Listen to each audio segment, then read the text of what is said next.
a una nueva forma de ver televisión. wowmx.tv.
Por sumarse a la conversación con Buen Día. Estamos saliendo por WOW TV, canal digital, por Regeneración Plural en el sureste y por mis redes José Buendía MX en Twitter, Facebook y YouTube. Muchas gracias, mándenos sus comentarios. Vamos a arrancar este programa con la discusión, con el tema de hoy que tiene que ver con la confrontación, evidentemente, del Poder Judicial y el Ejecutivo. El punto focal esta semana ha sido la extinción de los fideicomisos del Poder Judicial en curso en el Congreso. Ya fueron votados en la Cámara de Diputados, pero todavía tienen que pasar el procedimiento, el proceso parlamentario y llegar al Senado.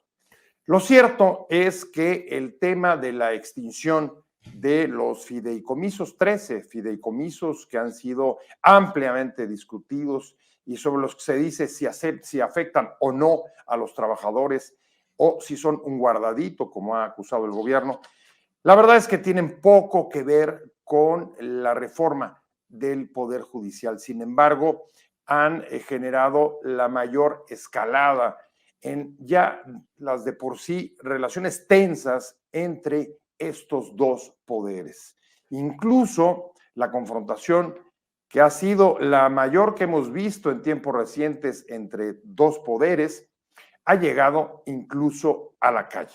Los trabajadores del Poder Judicial se manifestaron y protestaron contra el tema de los fideicomisos a lo largo de 3 días esta semana, y seguramente usted es testigo de ello, porque sufrimos los embates, digamos, del congestionamiento vial por estas manifestaciones. Pero más allá de ello, convocan para el próximo domingo una manifestación en Reforma y además han anunciado y declarado un paro de actividades hasta el 24 de octubre, cuando deberá de resolverse el asunto en el Congreso. Vamos a hablar de esto bajo una pregunta de saque, que es en este contexto y en una confrontación que ha venido increciendo entre el Poder Judicial y el presidente López Obrador, hacia dónde va el Poder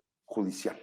Me da mucho gusto recibir acá con nosotros a Bárbara Illán. Ella es consejera judicial ciudadana, acaba de participar en el proceso para la ratificación de Ernestina Godoy, la fiscal de la Ciudad de México. Y Bárbara, me da mucho gusto que hayas aceptado participar con nosotros para compartir pues tus puntos de vista, porque además tienes una pues larguísima trayectoria dentro del Poder Judicial. Muchas gracias, Bárbara. Encantada, muchas gracias, José. Nos acompaña también Emiliano Robles Gómez Montt. Emiliano abogado, penalista y también es consejero, igual que Bárbara, judicial, ciudadano, y también participó en el proceso de ratificación de Ernestina Godoy.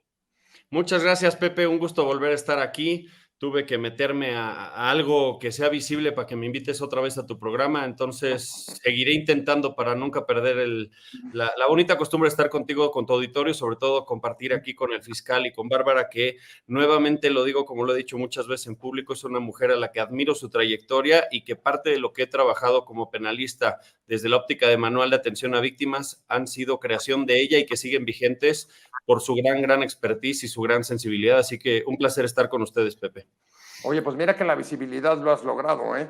Bastantes focos te han caído encima en este proceso de ratificación de... Sin querer queriendo, pero... De Ernestina Godoy desde el Consejo. Ernesto López Aure, amigo de este programa, al cual saludo con muchísimo gusto, abogado, el ex fiscal de homicidios claro. De la Ciudad de México, también ahí en la Procuraduría General de la capital.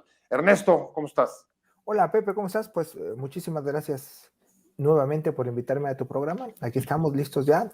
Doña Bárbara y Emiliano, buena tarde, buena noche. Pues aquí, vamos a darle.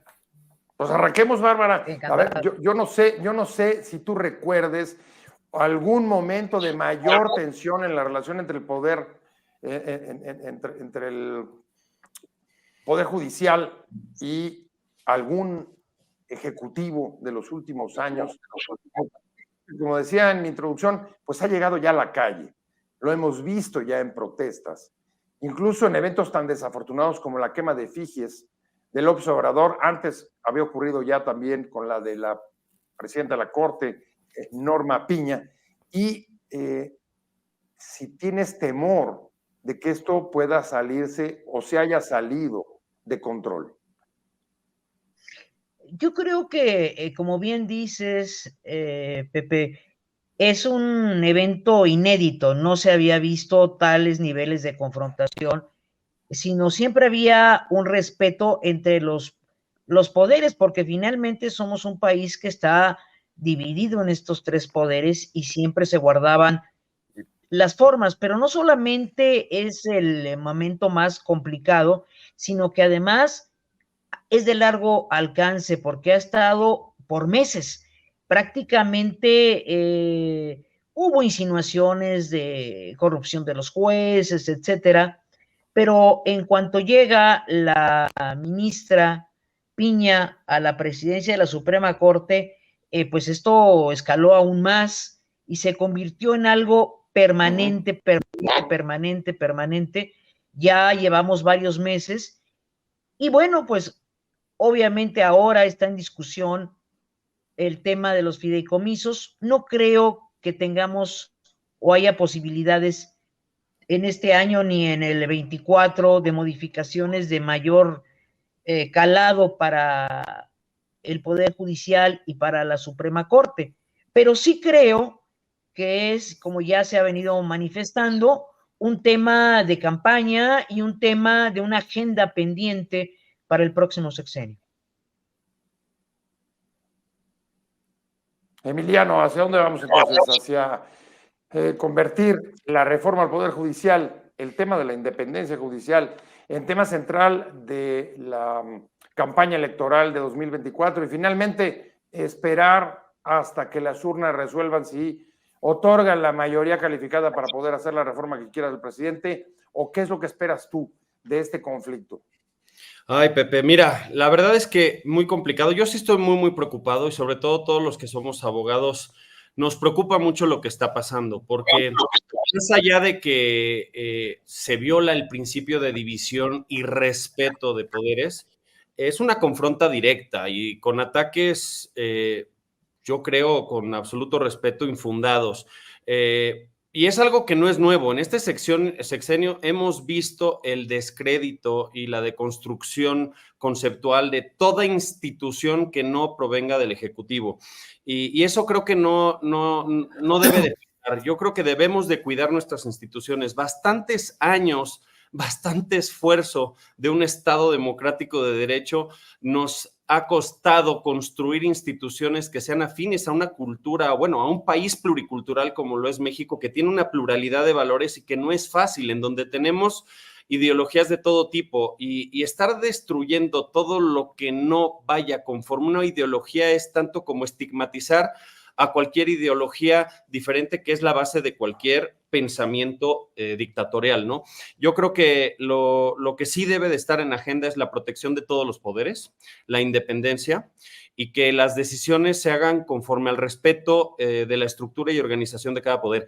Esta reforma para destruir los 13 fideicomisos no son más que una muestra clara del ataque a una estructura que ha tomado mucho tiempo armarse para tener personal tan calificado. Yo que he tenido la oportunidad de trabajar con muchos juzgados federales en distintas materias, no estamos hablando de que solo son los jueces o los magistrados de circuito o los propios ministros, sino todo el personal sustantivo, que es el personal de apoyo, proyectistas, secretarios de acuerdos. Son personas con licenciatura, maestría, doctorado, que han invertido en sus conocimientos, en ser críticos, y a pesar de todas las dificultades, han procurado homologar criterios en pro de una estabilidad social y jurídica del país. Tenemos que cuidar al Poder Judicial porque es el único estandarte que tiene la ciudadanía para evitar atropellos de la autoridad. Entonces, yo creo que desmantelarlo como lo están pretendiendo hacer no es más que únicamente desarticular la única herramienta que tiene la ciudadanía para evitar cualquier clase de atropello, Pepe. Entonces, yo creo que no es el tema central de campaña, es el tema central de nuestra nación hoy por hoy.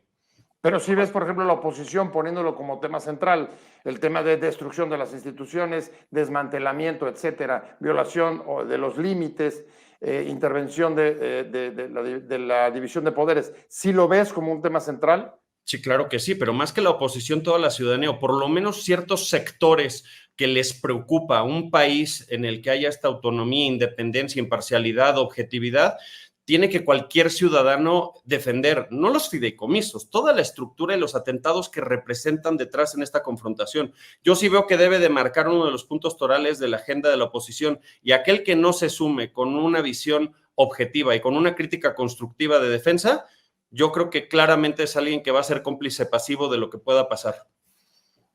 Ernesto, en efecto, la independencia del Poder Judicial, ese seguramente va a ser uno de los temas que vamos a estar viendo en la agenda de la campaña 2024. En esta confrontación que no sé si coincidas, pero sin duda uno de los problemas del Poder Judicial me parece que es no solo lo asimétrico del equilibrio de fuerza respecto del Ejecutivo, pues que tiene además mayoría en el Congreso, o sea, de los tres poderes, tiene no solamente el Ejecutivo, sino control hasta la mayoría simple del Congreso, pero también otra de las debilidades del Poder Judicial me parece que tiene que ver, por lo menos en la percepción de los ciudadanos de este país, en los propios vicios, las propias deficiencias de la justicia. La justicia se ve como un poder lejano que además no está protegiendo los derechos de los ciudadanos y las libertades. Ok, a ver, creo que hay varias pistas en esto. No sé, solo tiraré esta apreciación. Lo que tendríamos que discutir es si realmente el Poder Judicial Federal, y en su caso los poderes judiciales de los estados, tutelan efectivamente los derechos fundamentales de los ciudadanos. Y solo pondré un ejemplo. El tema de la prisión preventiva oficiosa y la multiplicidad de criterios que hay en el Poder Judicial Federal sobre ellos, aun cuando la Corte Interamericana ya llegó a una conclusión y dijo que es inconvencional. Pero eso lo dejo a un lado. Mira, Pepe, yo creo que es claro que la mayoría de los ciudadanos coincidiríamos en que es indispensable, que es el presupuesto de una democracia constitucional, contar con un poder judicial que sea independiente, imparcial y que todos tenemos derecho a un juez natural, se dice normativamente, ¿no? Ahora, si eso en la realidad realmente opera, creo que podríamos discutirlo ahora. la tensión que estamos viviendo a mí se me hace natural de una democracia incipiente. Creo que también afirmar esto, no nos engañemos, hombre. En México siempre ha tenido, o los poderes del Estado en México siempre han sido autoritarios. A mí me parece que apenas empezamos a vivir procesos democráticos, los distintos momentos histórico-culturales que hemos vivido expresan que no hemos salido todavía de procesos autoritarios. Y esta tensión en apariencia que existe entre los poderes, pues es normal. Los poderes están para controlarse recíprocamente. Ya podremos discutir el tema de si se va a afectar la independencia judicial por la restricción que se está haciendo o la eliminación de los fideicomisos. Yo diría, no me digan eso, porque yo quisiera ver, no sé si todos sepan, pero hay una infinidad de colegas abogados que son jueces locales y que no ganan más de 30,000 pesos. En otros lugares llegan a ganar hasta 80,000 pesos. Muy bien. Hay una infinidad de colegas abogados que son ministerios públicos y en algunos lugares ganan 12,000 pesos y el que más gana 20,000 pesos. Si vamos a tener como punto de partida el emolumento o el salario que cada uno de los distintos servidores públicos perciba para que eso sea el parámetro de la independencia judicial, pues me parece que estamos cerrados, porque entonces estamos perdidos, ¿no? Y en el siguiente punto es, a mí me parece que hay un grave problema con la independencia y la autonomía judicial de las fiscalías, etcétera, porque es real. Muchos políticos, muchos gobernantes, lo único que quieren es tener personas que sirvan para sus fines o intereses políticos. Y en ese sentido funcionalizan las actividades del Poder Judicial, que no tutelan derechos fundamentales, funcionalizan las actividades de las fiscalías para sus fines políticos, sus proyectos políticos de mediano y largo alcance. Creo que en estas pistas tendríamos que intentar aterrizar para armar una buena discusión, ¿no?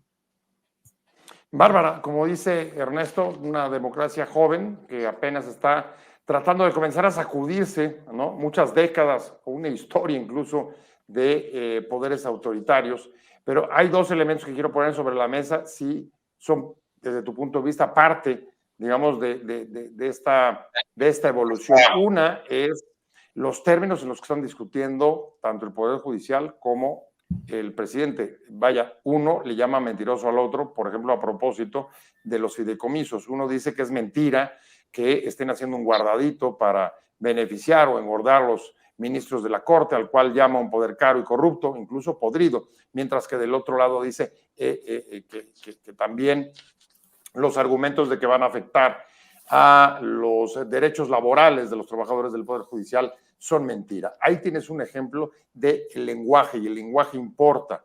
Y el otro es el que ponía en la introducción, y hemos visto ya manifestaciones, expresiones como la quema de efigies, por ejemplo, de López Obrador en la última protesta, más bien en uno de los días de las protestas de esta semana, y habíamos visto esto también frente a la Corte, con la efigie o con el muñeco de Norma Piña. Te quedas, digamos, tranquila pensando que es parte de un proceso de democratización, o ves algún signo especialmente preocupante en estos dos elementos? Yo creo que la narrativa siempre de violencia, de mentira, de intriga, no lleva a ningún buen puerto. El Poder Judicial ha vivido los últimos meses en un constante ataque de muchísimos adjetivos, el menos de que son mentirosos, corruptos, etcétera, y han guardado silencio porque obviamente bajo la idea de que se imparte justicia y bajo la idea de que se tiene que estar resolviendo conflictos, no han querido subirse al conflicto. Pero ahorita, esto que es el preámbulo de una gran embestida hacia el Poder Judicial, ya tiene otra narrativa. ¿Por qué? Porque ahora ya está tocando los intereses de los trabajadores, de la gente de diferentes niveles que en algunos fideicomisos se ve alterado su posible futuro en cuanto a que se jubilen, las prestaciones que tienen Claro. cuando se van a algún lado de comisión o de cambio de adscripción, y también, por supuesto, cuando ellos aportan en algunos fideicomisos cierto porcentaje y se lo van a llevar, o sea, se van a llevar el dinero que era de los propios trabajadores. Entonces, creo que esto no estaba pensado. Yo creo que la ecuación era, vamos a seguir diciendo que hay una gran corrupción y puede haber niveles de corrupción. Evidentemente el Poder Judicial, como decía Ernesto, es perfectible, pero eso no justifica que desde un poder a otro se ataque de esa manera. Y ahorita quienes han respondido, pues le han generado incomodidad al Poder Ejecutivo. Sin embargo, esto decía yo que es un preámbulo porque, digamos, el plato fuerte es que los ministros, los jueces sean elegidos por voto popular y se maneja elegidos por el pueblo. Y esto es una aberración porque la pregunta que viene es, ok, los vamos a elegir. ¿Y quién los va a proponer? No, pues los partidos políticos, porque no hay otra manera de hacer elecciones. Y justamente a partir de que fueran los partidos políticos, vamos a introducir un elemento perverso, que es cuando la justicia se politiza.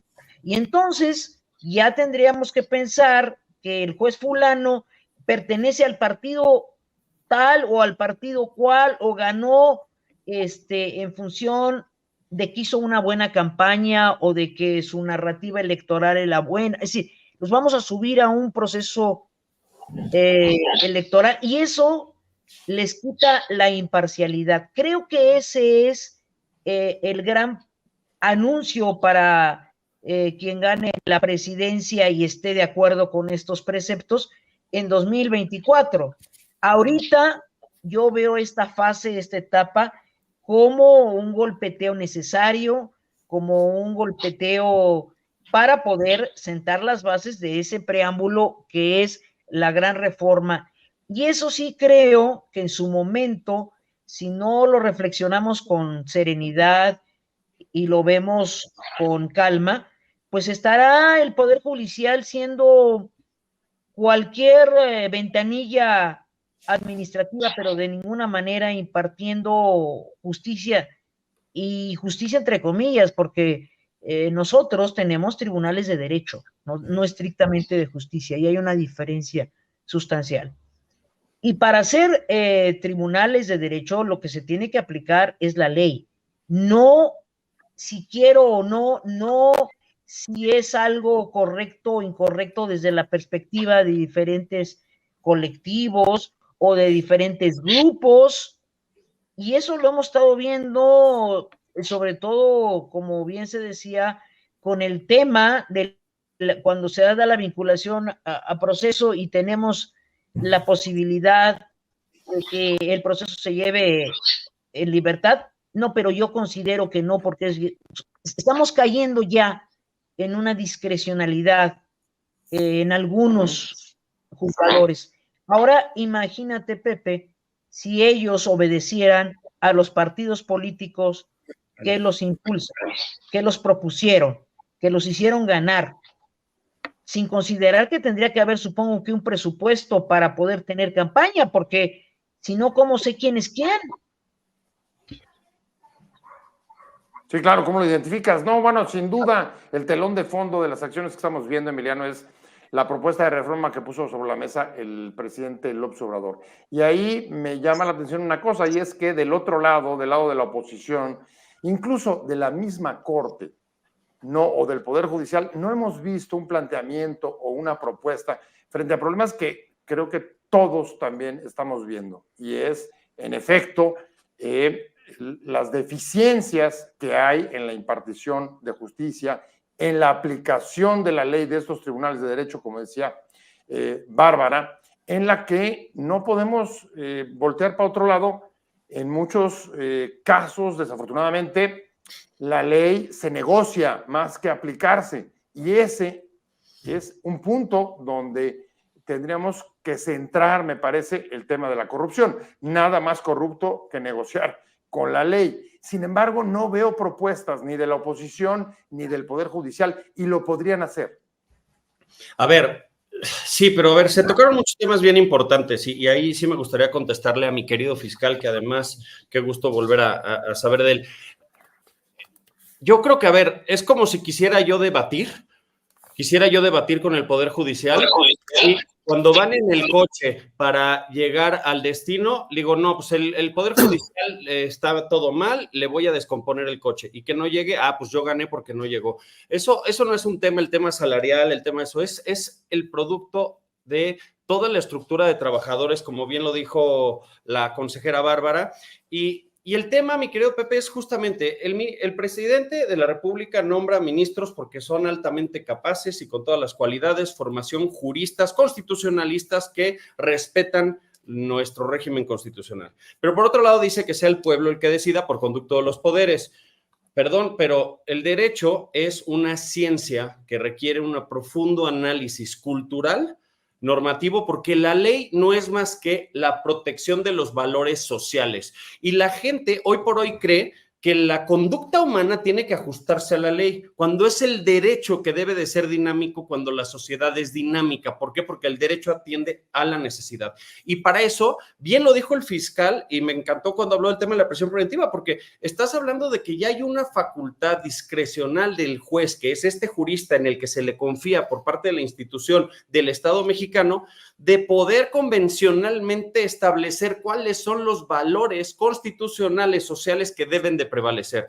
Entonces, en efecto, puede ser que el Poder Judicial ahorita no esté diciendo cómo defender esta discrecionalidad para que haya justicia, y puede ser que los partidos tampoco, pero eso no le quita el mérito de que el Poder Judicial no es un poder de pleito, de litigio, no es un poder que deba de estar peleando en medios, es un órgano que debe impartir justicia. Ahora, bien lo dijiste, Pepe, en todas las familias tenemos patitos negros, patitos feos. La corrupción es un tema cultural, no es un tema de una institución. En el Poder Judicial de la Federación hay corrupción, en el Poder Judicial local, en las fiscalías, en la propia ciudadanía. Desde el ciudadano que tiene prisa y le quiere dar para el refresco un policía para poder llegar y que no lo multen, es un tema cultural. Pero eso no significa que sea generalizado, porque en todos lados también hay buenos elementos. Y el Poder Judicial de la Federación ha sido uno de las instituciones, por lo menos que a nivel resultados ha sido mucho más respetuoso del régimen constitucional, de los tratados internacionales, de la defensa de los derechos humanos conforme a la reforma del 2011.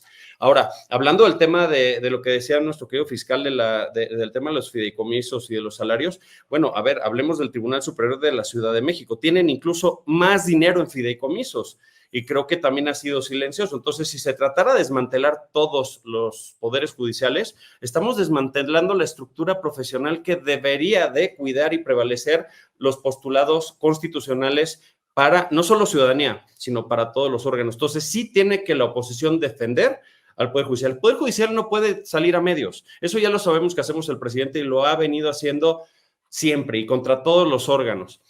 Pero no puede prevalecer una justicia social a partir de una crítica o cuestionamiento cuando se debe de respetar las estructuras de poder, y aquí no se están respetando. Pues bien lo han dicho tanto Bárbara como Emiliano. Ernesto, incluso se filtró un video, seguramente todos lo vimos, de la ministra Peña diciendo silencio no es inacción, y ya lo estamos viendo en la movilización que se está generando en el Poder Judicial a través de distintos métodos de protesta. Y por otro lado, también estamos viendo cuestiones muy llamativas en la creación de fideicomisos, así como se están eliminando los 13 del Poder Judicial, pues se crean dos nuevos para las grandes obras de infraestructura del sexenio, para que puedan tener abastecimiento de recursos más allá de los periodos de gobierno. Y Emiliano acaba de decirlo, en la ciudad también el Tribunal Superior de Justicia tiene fideicomisos. Parece que el problema no es el fideicomiso en sí, la figura, digamos el mecanismo legal o el mecanismo financiero, sino la selectividad con la que estamos abordando unos y otros, cuándo conviene o no a los intereses políticos de unos y otros. Bueno, aquí tendría yo que responder varias cosas, varias afirmaciones que se hicieron, pero bueno, sí, se le dan 24,000 millones de pesos ahora al fideicomiso al ejército para las obras de infraestructura, ¿no? Eso es lo que se está planteando. Vamos a ver cómo queda ya.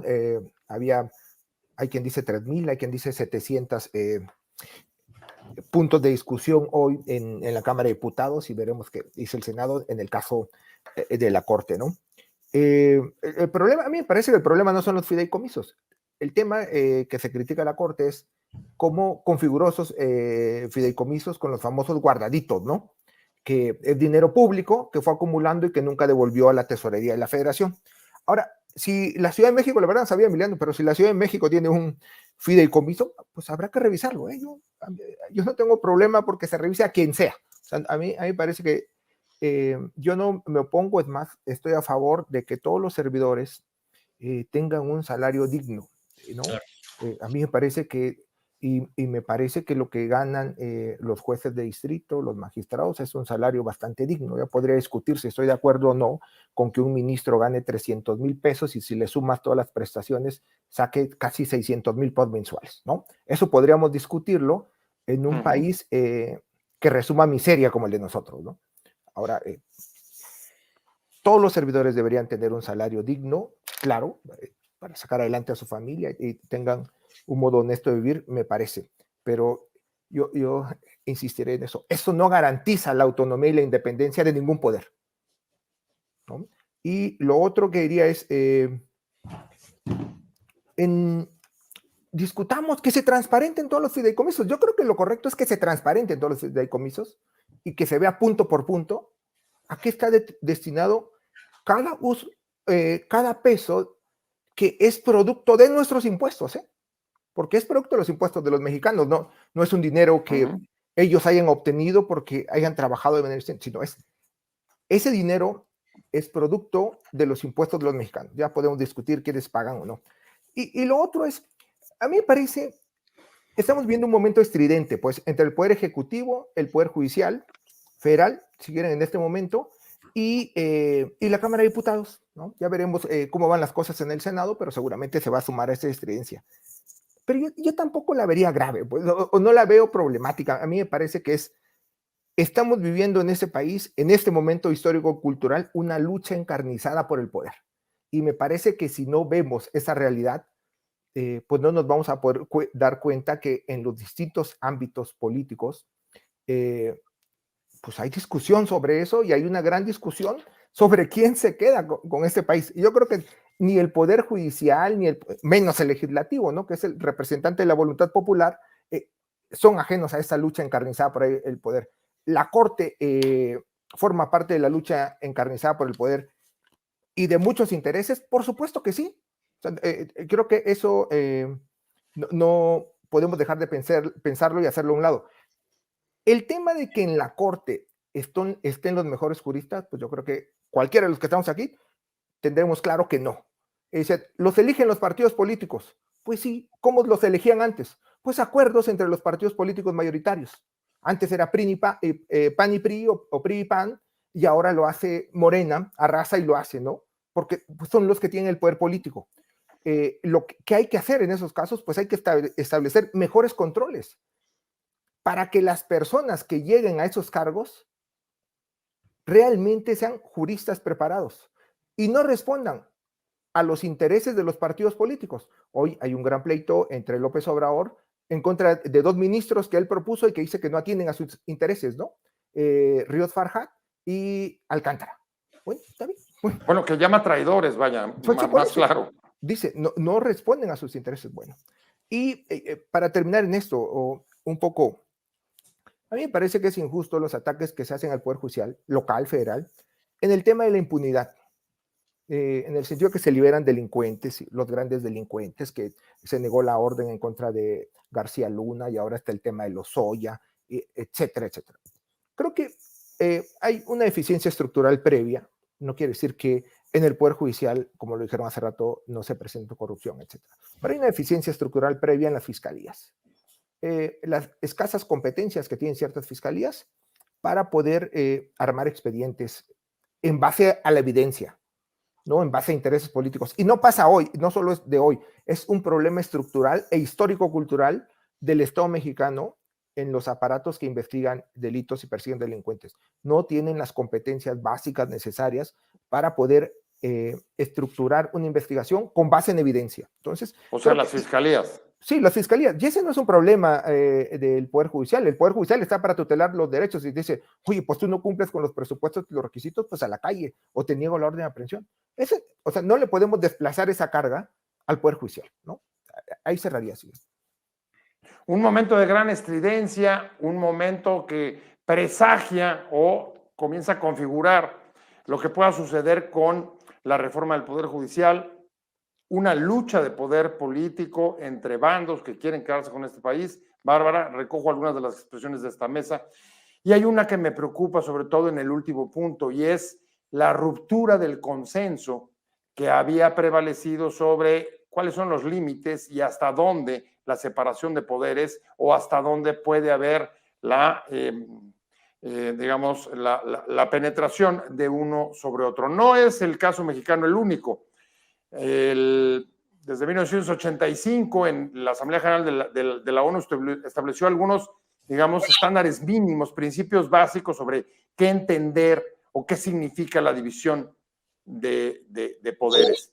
Pero también en el mundo están hoy a discusión. Esa discusión ha vuelto y lo hemos visto en Estados Unidos, por ejemplo, con el gobierno de Trump, y lo hemos visto en el mismo Israel con la reforma del Poder Judicial que trató de impulsar Netanyahu y que también llevó al Poder Judicial y a la ciudadanía a la calle. ¿Crees que esta lucha por el poder en México, entre bandos, entre grupos contrapuestos, está detrás de la ruptura del consenso sobre hasta dónde los límites de la división de poderes? Sí, sin lugar a dudas, porque como decíamos al inicio del programa, en el pasado había cierta prudencia, cierto respeto a los poderes. Sí, la lucha por la justicia y tenerla en las manos ha sido algo que muchísimos grupos y muchísima gente desde décadas ha buscado. ¿Por qué? Porque efectivamente la justicia tiene un elemento interesantísimo, que es la coercitividad, la posibilidad de obligarte a cumplir las cosas. Y cualquiera dice, pues yo te demando, te denuncio, porque finalmente quiero que hagas o me des lo que yo considero que debe de ser lo mío. Pero de lo micro, de estos conflictos propios de la gente que está en un conflicto de intereses y que llevan su controversia a un litigio, hemos pasado a un litigio macro, en donde las narrativas son, no necesitamos tantos poderes. No se dice así, pero es, digamos, lo que podría interpretar mucha gente. Con que esté el presidente y los diputados legislando, los jueces no funcionan para nada, están corruptos, entonces, ¿qué vamos a hacer con las controversias? ¿Quién va a decidir lo que es lo correcto o lo no correcto en un conflicto entre particulares? Eso no se explica, pero da la impresión de que entonces vamos a obrar por mayorías o vamos a obrar a mano alzada o en otras cuestiones que son muy riesgosas porque no garantizan como bien dices tú, un estándar mínimo de aplicación de la ley. Y cuando no se aplica la ley, caemos en temas absolutamente de impunidad. Yo voy a decidir a qué delincuente se persigue y qué delincuente sí conviene ahorita o no perseguir. Voy a decidir si tu empresa tienes razón o no. Esto es peligrosísimo, porque entonces se secuestra ese poder coercitivo, no en base a o teniendo como norma la ley, sino en base a lo que yo considero que debe ser o no debe ser la resolución de cualquier conflicto. Ciertamente yo creo que sería buen momento para fortalecer al Poder Judicial, contrario a lo que se piensa. Yo creo que debe tener mayor independencia, mayor autonomía, debe ser realmente un poder a la par del Ejecutivo y el Legislativo. No es así. Siempre ha sido un poder un poco acotado en relación a los otros dos poderes. Y basta un ejemplo. Yo no entiendo por qué en las leyes, la ley de austeridad se dice que nadie debe ganar más que el presidente. Partimos de que el presidente es el poder, como representante del Ejecutivo, es el poder de los poderes, es el poder más importante. No, yo creo que tendría que partir de la idea de que la división de poderes hace que los poderes tengan su propia dinámica, que tengan su propia lógica. Y a mí un método que me encanta como para resolver todo lo que puede ser la gente que llega al Poder Judicial es la insaculación. Que sean los propios pares de la Corte, los propios miembros del Consejo de la Judicatura, quienes estén resolviendo cómo operar. Eso le da certeza e independencia. Y eso me garantiza a mí y a todos los que estamos ahorita en este programa, que si un día requerimos justicia, no va a ser porque tengamos que solicitarla a alguna fuerza política, sino porque estará plasmado en la ley. Bueno, eso es nada más ni nada menos que el Estado de Derecho, ¿no? Lograr eso. Y dice Bar, van a fortalecer al Poder Judicial, que haya todavía más independencia, más autonomía. Emiliano, está claro que los partidos políticos siempre han intervenido y han participado en la definición de los integrantes de la Corte. Eso tampoco podemos dejar de verlo ni obviarlo. Y dice Ernesto, es necesario que frente a eso lo que sí es mucho mejor los mecanismos de control para asegurar los perfiles y la idoneidad de los perfiles. Tú acabas de participar en el proceso para la ratificación de la fiscal de la Ciudad de México, Ernestina Godoy. ¿Ese fue un mecanismo adecuado para garantizar justamente eso, que funcione como un control para mantener, en todo caso, en este caso, el perfil más adecuado y servir, digamos, para fortalecer a la Fiscalía Local? Ok, bueno, a mí me gustaría, si me lo permites, Pepe, retocar un poquito y retomar algunos de los puntos que mis queridos colegas expositores han tomado y también hablar de este proceso. Y voy a dejar al final lo que me preguntas de Ernestina. Coincido con nuestro querido fiscal que debe transparentarse. A ver, sí se debe transparentar todo lo que implique recursos públicos, servicio público, dinero que es de la ciudadanía, que proviene de nuestros impuestos, debe ser transparentado. Pero eso no significa que la transparencia implique el restringir o afectar también los derechos laborales y toda la estructura financiera que debe estar detrás de cada uno de los poderes. Yo creo que la transparencia no choca con la austeridad. Bien lo dijo la consejera Bárbara, me sumo a todo lo que ella opinó. Yo también creo que la austeridad genera austeridad, la austeridad genera pobreza, porque la abundancia genera abundancia, es así de sencillo. Yo creo que es legítimo que las personas más preparadas, que han invertido en su educación, que han dedicado su tiempo profesional para estudiar una licenciatura, maestría, doctorado, que no es barato, quienes han estudiado o hemos estudiado especialidades y eso sabemos que no es barato, tenga una cualidad profesional mayor que cualquier otro que solo tenga, no sé, incluso la preparatoria o la licenciatura. Entonces yo creo que, y sobre todo porque recordemos que en un país hay muchos puestos que requieren especialidad. Vamos a poner el ejemplo, yo estuve en unas pláticas con alguien de Mexat, ¿no?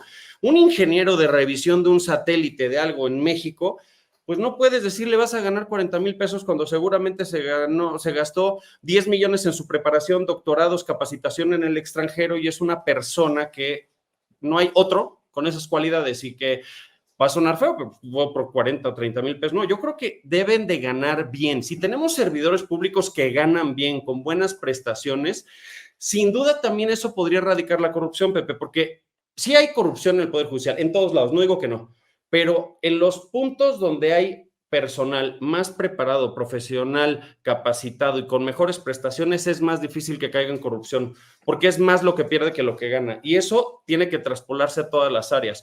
Y otro tema es, si gana tanto dinero el presidente y dice nadie puede ganar menos, el problema es que recuerden que hacia abajo hay un escalafón de más de 200, 300 puestos y los de hasta abajo están ganando 8,000. Y esos son los que a la mera hora dicen, oye, a mí no me alcanza ni para nada, ¿no? Entonces, yo creo que es importante que se transparente, pero no atentar en contra, porque si es el Poder Judicial tiene miles de millones por buenas estructuras financieras, por inversiones que hizo, por planes de ahorro, por esquemas de apoyo a sus trabajadores del personal capacitado, por cursos que les dan, por constante capacitación. Eso habla de un buen ahorrador. Es tanto como si yo ahorro 20 años de mi vida y luego dicen que el ahorro de los 20 años me los tienen que quitar solo porque nunca los transparenté. Ojo, es un ejemplo burdo, pero al final del día es una estructura que ellos también tienen la facultad de invertir y determinar. Y del tema del proceso de lo que comentas de la Fiscalía, Pepe, sí.